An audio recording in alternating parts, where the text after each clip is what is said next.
Good morning everyone. বৃষ্টি দিয়ে দিনটা শুরু হলো। সকাল সকাল কফি খেয়ে ঢুকে গেছি রান্নাঘরে।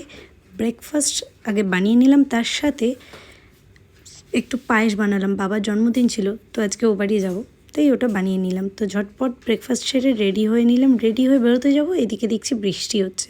তো যাই হোক, ঝড় বৃষ্টি সব ক্রস করে পৌঁছে গেলাম বাবার কাছে। আর বাবার জন্য এই চাটা গিফট করছি বাবাকে। এদিকে দিদি বাবাকে খাইয়ে দিল। লাঞ্চ ফাঞ্চ সেরে নিয়ে বিকালের দিকে চা করলাম একটু। আর এই কেকটা বাবার বার্থডেতে আনলাম। হেব্বি খুশি হয়ে গেছে কেকটা খেয়ে, ভালো লেগেছে সবারই।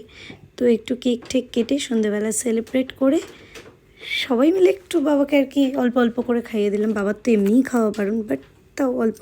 তো যাই হোক, সেরে তারপর বাড়ি এলাম।